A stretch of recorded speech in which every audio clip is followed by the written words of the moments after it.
ಧರ್ಮಸ್ಥಳ ಬುರುಡೆ ಕೇಸ್ಗೆ ರೋಚಕ ತಿರುವೊಂದು ಸಿಕ್ಕಿದೆ. TV9 ನಲ್ಲಿ ಬೇರೆಲ್ಲೂ ಇರದ ಎಕ್ಸ್ಕ್ಲೂಸಿವ್ ಸುದ್ದಿಯನ್ನ ನೀವು ನೋಡ್ತಾ ಹೋಗ್ಬೋದು. ಹೌದು, TV9 ನಲ್ಲಿ ನೀವು ನಿನ್ನೆನೇ ಗಮನಿಸಿದ್ರಿ. ವಿಚಾರ ಏನ್ ತಿಳಿದು ಬಂದಿತ್ತು ಅಂತ ಅಂದ್ರೆ, ಬುರುಡೆ ತಂದ್ಕೊಟ್ಟದ್ದು ಸೌಜನ್ಯನ ಮಾವ ಅನ್ನುವಂತ ವಿಚಾರ. ಇದೀಗ ಹೇಗೆ ಸೌಜನ್ಯನ ಮಾವ ವಿಠಲಗೌಡನ ಕಡೆಗೆ ಇಡೀ ಪ್ರಕರಣ ತಿರುಗಿದೆ ಅನ್ನುವಂಥದ್ದನ್ನ ತನಿಖೆ ಸಂದರ್ಭದಲ್ಲಿ ಏನಾಯ್ತು ಅನ್ನೋದನ್ನ ನಿಮ್ಗೆ ಹೇಳ್ತಾ ಹೋಗ್ತೀವಿ.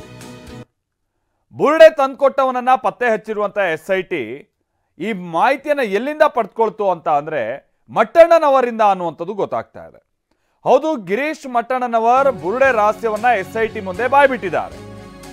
ಕಾಡಿನಿಂದ ಬುರುಡೆ ತಂದು ಕೊಟ್ಟಿದ್ದೆ ವಿಠಲಗೌಡ ಸೌಜನ್ಯ ಅವರ ಮಾವ.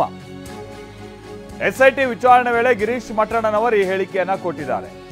ಯಾವ ಸ್ಪಾಟ್ ಅಲ್ಲಿ ಸಿಕ್ತು?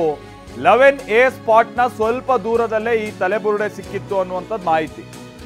ಬಂಗ್ಲಗುಡ್ಡ ಕಾಡಿನಿಂದ ಬುರುಡೆ ತಂದಿದ್ದಾಗಿ ಇವರು ಮಾಹಿತಿಯನ್ನ ಕೊಟ್ಟಿದ್ದರು.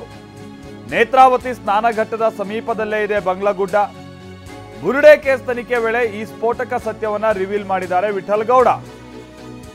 11A ಸ್ಪಾಟ್ ನಿಮ್ಗೆ ಗೊತ್ತಿರೋ ಹಾಗೆ ಅಲ್ಲಿ ಬಹಳ ಈ ಮರದಲ್ಲೇನೋ ನೇಣು ಬಿಗಿದಂತ ರೀತಿಯಲ್ಲಿ ಈ ಭೂಮಿಯ ಮೇಲ್ಭಾಗದಲ್ಲೇ ಒಂದು ಬಾಡಿ ಸಿಕ್ತು ಅನ್ನುವಂಥದ್ದೆಲ್ಲ ಗೊತ್ತಾಯ್ತಲ್ವಾ.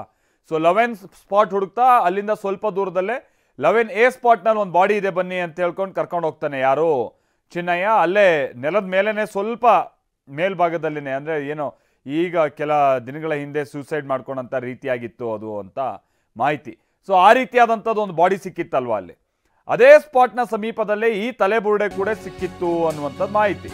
ಸೊ ಸೌಜನ್ಯ ಮಾವ ವಿಠಲಗೌಡಗೆ ಈಗ SIT ಫುಲ್ ಗ್ರಿಲ್ ನಡೆಸ್ತಾ ಇದೆ. ಸ್ಥಳದಲ್ಲಿ ಕೇವಲ ಬುರುಡೆ ಮಾತ್ರ ಸಿಕ್ಕಿದ್ದಾಗಿ ಆತ ಮಾಹಿತಿಯನ್ನ ಕೊಡ್ತಿದ್ದಾನೆ.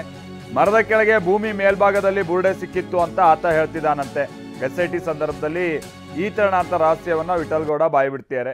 ಬಟ್ ಬುರುಡೆ ಸಿಕ್ಕಿದ್ದ ಜಾಗದಲ್ಲಿ ಅಸ್ಥಿಪಂಜರ ಇರಲೇಬೇಕಲ್ವಾ, ತಲೆ ಒಂದು ಹೇಗೆ ಸಾಧ್ಯ? ಉಳಿದಂಥ ಪಾರ್ಟ್ ಎಲ್ಲೋಯ್ತು? ಇದು ಅಸ್ಥಿಪಂಜರಕ್ಕಾಗಿ ಹುಡುಕಾಟ ನಡೆಸ್ತಾ ಇರೋದು ಈಗ SIT. ಕಾಡಲ್ಲಿ ಅಸ್ಥಿಪಂಜರಕ್ಕಾಗಿ SITಯ ಒಂದು ಟೀಮ್ ತಲಾಶ್ ನಡೆಸ್ತಾ ಇದೆ ಅನ್ನುವಂಥದ್ದು ಗೊತ್ತಾಗ್ತಾ ಇದೆ. ಅಲ್ಲಿ ನೋಡಿ, ಆತ ಭೂಮಿಯಿಂದ ಒಂದು ಮೇಲ್ಭಾಗದಲ್ಲೇ ಇದ್ದಂಥ ಒಂದು ತಲೆಬುರುಡೆಯನ್ನ ಈ ಕತ್ತಿಲಿ ಹೊಡೆದು ಅದನ್ನ ಬ್ಯಾಗ್ ಒಳಗೆ ಹಾಕ್ಕೊಂಡು ಅದನ್ನು ತೆಗೆದುಕೊಂಡು ಹೋಗಿ ಕೋರ್ಟ್ ಮುಂದೆ ಎಲ್ಲ ಇಟ್ಟರಲ್ಲ. ಸೊ ಈ ತಲೆಬುರುಡೆ 11A ಸ್ಪಾಟ್ನಿಂದ ಸ್ವಲ್ಪ ದೂರದಲ್ಲೇ ಸಿಕ್ಕಿರೋದು ಅನ್ನೋದು ಗೊತ್ತಾಗ್ತಿದೆ. ವಿಠಲಗೌಡ ಮಾತ್ರ ಅಲ್ಲ, ವಿಠಲಗೌಡಗೆ ಸಾಥ್ ಕೊಟ್ಟವನಿಗಾಗಿಯೂ ಕೂಡ ಈಗ ವಿಚಾರಣೆಯನ್ನ ನಡೆಸಲಾಗ್ತಾ ಇದೆ. ಅಥವಾ ಕೊಟ್ಟವನು ಯಾರು ಅನ್ನೋದನ್ನ ಪತ್ತೆ ಹಚ್ಚಿ ಆತನನ್ನು ವಿಚಾರಣೆಗೆ ಒಳಪಡಿಸಲಾಗಿದೆ. ಬುರುಡೆ ತರೋಕೆ ಜೊತೆಗೆ ಹೋಗಿದ್ದ ಮತ್ತೋರ್ವ ಪ್ರದೀಪ್ ಗೌಡ ಅನ್ನೋದು ಗೊತ್ತಾಗಿದೆ. ಸೊ ಪ್ರದೀಪ್ ಗೌಡನನ್ನ ಕರ್ಕೊಂಡು ಹೋಗಿ ಮಹಜರು ಮಾಡಲಾಗಿದೆ. ವಿಠಲ್ ಜೊತೆಗೆ ಡ್ರೈವಿಂಗ್ ಮಾಡ್ಕೊಂಡು ಹೋಗಿದ್ದ ಪ್ರದೀಪ್ ಗೌಡ. ಸೊ ನಿನ್ನೆ ವಿಠಲ್ ಗೌಡ ಹಾಗೆ ಪ್ರದೀಪ್ ಗೌಡನನ್ನ ಕರ್ಕೊಂಡು ಹೋಗಿ ಮಹಜರು ಕಾರ್ಯ ಮಾಡಲಾಗಿದೆ. ಬಂಗ್ಲೆಗುಡ್ಡ ಬಳಿ ಕರ್ಕೊಂಡು ಹೋಗಿ ಸ್ಥಳ ಮಹಜರನ್ನ ನಡೆಸಲಾಗಿದ್ದು, ನೇತ್ರಾವತಿ ಸ್ನಾನಘಟ್ಟದ ಬಳಿಯ ಬಂಗ್ಲೆಗುಡ್ಡದಲ್ಲಿ ಸ್ಥಳ ಮಹಜರಾಗಿದೆ. ಇನ್ನೊಂದು ವಿಚಾರ ಅಂತ ಅಂದ್ರೆ, ಇವ್ರೇನಾದ್ರು ಸ್ಪಾಟ್ನ ಸುಳ್ಳು ಹೇಳಿದ್ರೂ ಕೂಡ ಆ ಬುರುಡೆ ತಂದ ಜಾಗದ ಮಣ್ಣಿನ ಸ್ಯಾಂಪಲ್ನ ಮುಖೇನವಾಗಿ ಈ ಬುರುಡೆ ಎಲ್ಲಿತ್ತು ಅನ್ನೋದನ್ನ ಪತ್ತೆ ಹಚ್ಚೋಕ್ಕೂ ಅವಕಾಶ ಇದೆ. ಸೊ ಆ ಮಣ್ಣಿನ ಸ್ಯಾಂಪಲ್ ಅನ್ನ ಕೂಡ ಇದೀಗ ತೆಗೆದುಕೊಂಡು ಲ್ಯಾಬ್ಗೆ ಕಳಿಸ್ಕೊಟ್ಟಿದೆ SIT ಅನ್ನುವಂಥದ್ದು ತಿಳಿದು ಬರ್ತಾ ಇದೆ. ಸೊ ಪ್ರದೀಪ್ ಗೌಡ, ವಿಠಲ್ ಗೌಡ ಈ ಬುರುಡೆ ಮಾಸ್ಟರ್ ಪ್ಲಾನ್ ಹಿಂದಿದ್ದಂತ ಮಂದಿ ಅನ್ನೋದು ಗೊತ್ತಾಗ್ತಾ ಇದೆ. ಬುರುಡೆ ಪ್ರಕರಣವನ್ನ SIT ಅಧಿಕಾರಿಗಳು ಹೀಗೆ ಭೇದಿಸುತ್ತಾ ವಿಠಲ್ ಗೌಡನಿಂದಲೇ ಬುರುಡೆ ಕತೆ ಶುರುವಾಯಿತು ಅನ್ನುವಂಥದ್ದು ಗೊತ್ತಾಗ್ತಾ ಇದೆ. ವಿಚಾರಣೆ ಸಂದರ್ಭ ಎಲ್ಲ ಸತ್ಯವನ್ನ ಚಿನ್ನಯ್ಯ ಕೂಡ ಬಾಯ್ಬಿಟ್ಟಿದ್ದ. 2 ವರ್ಷದ ಹಿಂದೆ ವಾಪಸ್ ಉಜಿರೆಗೆ ಬಂದಿದ್ದಂತೆ ಚಿನ್ನಯ್ಯ. ಉಜಿರೆ ಗ್ರಾಮ ಪಂಚಾಯಿತಿಯಲ್ಲಿ ಕೆಲ ತಿಂಗಳುಗಳ ಕಾಲ ಆತ ಕೆಲಸ ಮಾಡ್ಕೊಂಡಿದ್ದ. ಈ ವೇಳೆ ವಿಠಲಗೌಡನ ಕಣ್ಣಿಗೆ ಬಿದ್ದಿರ್ತಾನೆ ಚಿನ್ನಯ್ಯ. ವಿಠಲಗೌಡನಿಗೆ ಮೊದಲೇ ಪರಿಚಯ ಇರ್ತಾನೆ ಈ ಚಿನ್ನಯ್ಯ. ಕಾನೂನು ಪ್ರಕ್ರಿಯೆಗೆ ಒಳಪಟ್ಟ ಅಪರಿಚಿತ ಶವವನ್ನ ಈ ಚಿನ್ನಯ್ಯ ಹೂಳ್ತಾ ಇದ್ದ. ಈ ಬಗ್ಗೆ ಮೊದಲೇ ವಿಠಲಗೌಡ ತಿಳಿದುಕೊಂಡಿದ್ದ. ಸೊ ಚಿನ್ನಯ್ಯನನ್ನ ಈ ಗ್ಯಾಂಗ್ಗೆ ವಿಠಲಗೌಡ ಪರಿಚಯಿಸ್ತಾನೆ. ಜಂಟಿಯಾಗಿ ಷಡ್ಯಂತ್ರದ ಪ್ಲಾನ್ ಮಾಡುತ್ತೆ ಈ ಗ್ಯಾಂಗ್ ಅನ್ನೋದು ತಿಳಿದು ಬಂದಿದೆ.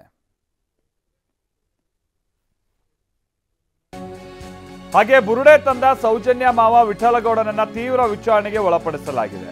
ತಡರಾತ್ರಿವರೆಗೂ ವಿಠಲಗೌಡನ ವಿಚಾರಣೆಯನ್ನ SIT ಟೀಮ್ ನಡೆಸಿದೆ. ಬೆಳ್ತಂಗಡಿ SIT ಠಾಣೆಯಲ್ಲೇ ಇರಿಸಿಕೊಂಡಿದ್ದಾರೆ ಅಧಿಕಾರಿಗಳು ಅನ್ನೋದು ಗೊತ್ತಾಗಿದೆ. ಸೊ ಇವತ್ತು ಕೂಡ ವಿಠಲಗೌಡನ ವಿಚಾರಣೆ ನಡೆಸುತ್ತೆ SIT ಟೀಮ್ ಅಂತೇಳಿ ತಿಳಿದು ಬರ್ತಾ ಇದೆ. ಧರ್ಮಸ್ಥಳದ ಬಂಗ್ಲೆಗುಡ್ಡದಿಂದ ಬುರುಡೆ ತಂದಿರ್ತಾನೆ ಈ ವಿಠಲಗೌಡ. ಸೊ ಬುರುಡೆಯನ್ನ ಗಿರೀಶ್ ಮಟ್ಟಣ್ಣನವರಿಗೆ ನೀಡಿದ್ದು ಕೂಡ ಇದೇ ವಿಠಲಗೌಡ. ಆಮೇಲೆ ಈ ಟೀಮ್ ಎಲ್ಲ ಪ್ಲಾನ್ ಮಾಡಿ ಆ ಬುರುಡೆಯನ್ನ ಸೀದಾ ಚಿನ್ನಯ್ಯನಿಗೆ ಕೊಟ್ಟು ಆತನೇ ತೆಗೆದುಕೊಂಡು ಬಂದಂತ ರೀತಿಯಾಗಿ ಅದನ್ನ ಬಿಂಬಿಸುವಂತ ಕೆಲಸ ಆಗುತ್ತೆ. ಆತನೇ ತೆಗೆದುಕೊಂಡು ಬಂದ ಅನ್ನೋದಕ್ಕಿಂತ ಆತನೇ ಹಿಂದೆ ಹುಗಿದಿದ್ದಂಥ ಒಂದು ದೇಹದ ಮೂಳೆ ಇದು ಅಥವಾ ಒಂದು ಬುರುಡೆ ಇದು ಅಂಥೇಳಿ ಅದನ್ನು ಕತೆ ಕಟ್ಟಿ ಆ ನಂತರದಲ್ಲಿ ಇದೊಂದು ಮಾತ್ರ ಅಲ್ಲ, ಇದೇ ರೀತಿಯಾಗಿ ನೂರಾರು ಏನು ಡೆಡ್ ಬಾಡೀಸ್ ಇದೆ, ಸಾವಿರಾರು ಡೆಡ್ ಬಾಡೀಸ್ ಇದೆ ಅಂತೆಲ್ಲ ಹೇಳಿ ಅದನ್ನು ಈ ಸಮೀರ್ ಸೇರಿದಂಗೆ ಕೆಲವರಿಂದ ಎಲ್ಲ ವಿಡಿಯೋ ಮಾಡಿಸಿ ಈ ಷಡ್ಯಂತ್ರದ ಭಾಗ ಶುರುವಾಗಿದ್ದೆ ಈ ವಿಠಲ್ಗೌಡ ತಂದಂಥ ಬುರುಡೆಯಿಂದ ಅನ್ನೋದು ಈಗ ಗೊತ್ತಾಗ್ತಾ ಇದೆ.